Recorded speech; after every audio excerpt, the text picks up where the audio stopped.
यह कहानी है भूत ने किया हमला के बारे में। एक बार की बात है, एक गांव में 3 दोस्त रहते थे, विक्की, विशाल और मधु। उन तीनों में इतनी गहरी दोस्ती थी कि जहां भी जाते साथ ही जाते, कुछ भी खाते मिल बांट कर खाते। एक दिन मधु अपने दोनों दोस्तों के साथ स्कूल से घर लौट रही थी। दोपहर का समय था और वे तीनों साइकिल चला रहे थे। तभी विशाल की साइकिल एक बड़े से पत्थर से टकराया गई और वह नीचे गिर गया। उसके पैर में बहुत तेज चोट लग गया और वह बुरी तरह दर्द से चिल्ला रहा था। मदद के लिए उस सुनसान रास्ते में कोई मिल भी नहीं रहा था। तभी मधु भागकर मदद के लिए किसी को बुलाने गई। थोड़ी दूर गई तो उसे एक 2 मंजिला घर दिखाई दिया।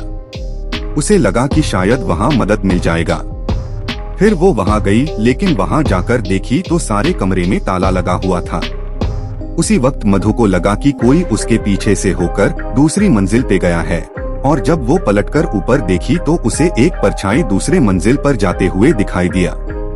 मधु को लगा कि शायद ऊपर कोई रहता होगा, उसी की परछाई होगी। मधु उसे रोकने के लिए आवाज लगाते हुए उसके पीछे पीछे दूसरे मंजिल पर चली गई। फिर वो वहां जाकर देखी तो उस मंजिल पर बस एक कमरा था और उस पर ताला लगा हुआ था। मधु एकदम से डर गई और सोचने लगी कि ये कैसे हो सकता है, लेकिन उसे अपने दोस्त की मदद करनी थी, इसलिए हिम्मत जुटाकर धीरे धीरे उस कमरे में गई। मधु को कुछ समझ नहीं आ रहा था तो वह परछाई को मन का वहम मानकर वापस जाने लगी। तभी उसे एक डरावनी आवाज सुनाई दिया और जब उसने पीछे मुड़कर उस कमरे की ओर देखा तो उस पर जो ताला लगा था वह टूटकर नीचे गिरा हुआ था। वहां जाकर देखी कि एक बहुत लंबा चौड़ा और डरावना आदमी अपने बिस्तर में सोया हुआ था। मधु ने उससे पूछा, भैया क्या आप मेरी मदद करेंगे? वहां रास्ते में मेरा दोस्त साइकिल से गिर गया है, उसके पैर में बहुत तेज चोट आई है, दर्द के मारे चिल्ला रहा है। अगर आप मेरी मदद करेंगे तो बहुत मेहरबानी होगी। लेकिन वह आदमी मधु की बात का जवाब नहीं दिया। फिर मधु को उस आदमी पर गुस्सा गई। मधु चिल्लाकर उससे बोली, आपको सुनाई नहीं दे रहा है क्या? मैं आपसे कब से मदद मांग रही हूँ, कुछ बोलते क्यों नहीं? इतना बोलते ही अचानक उस कमरे का दरवाजा अपने आप बंद हो गया। मधु ने ये सब देखकर घबरा गई और दौड़कर दरवाजे की ओर गई और उसे खोलने की कोशिश करने लगी। उसके बहुत कोशिश करने के बाद भी वह दरवाजा नहीं खुला। तभी उस आदमी की जोर जोर से हंसने की आवाज आने लगी। मधु उसके हंसी से इतनी डर गई थी कि उसका पूरा शरीर कांपने लगा और उसकी आवाज भी नहीं निकल रही थी ताकि चिल्लाकर किसी से मदद मांग सके। फिर उसके बाद मधु को एक हल्की सी हवा का एहसास हुआ और जब वह पलटकर देखी तो इसका दिल दहल गया।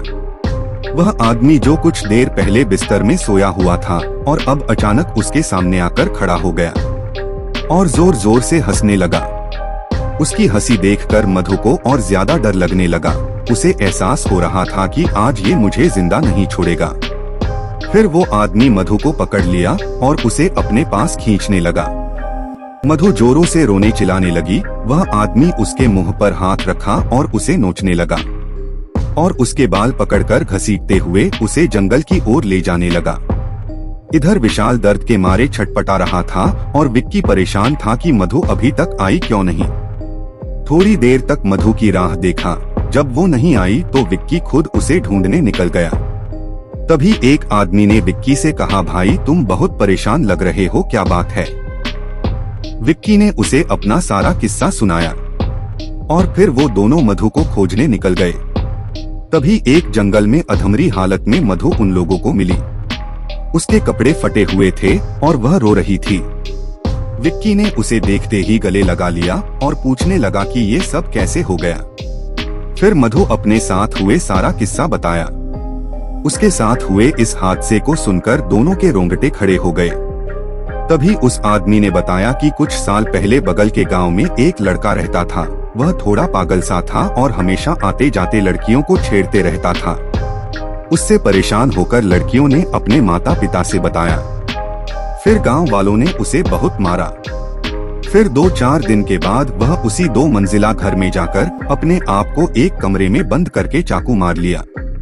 उसकी मौत का काफी दिन तक किसी को पता नहीं चला था।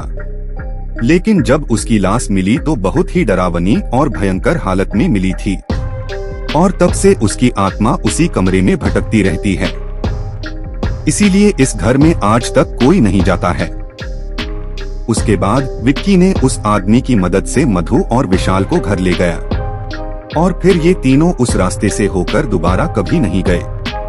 आशा करता हूँ कि कहानी पसंद आई होगी। इस कहानी पर आपकी क्या राय है हमें कमेंट करके जरूर बताएं।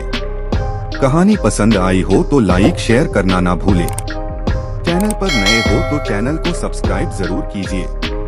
कहानी सुनने के लिए आपका बहुत बहुत धन्यवाद।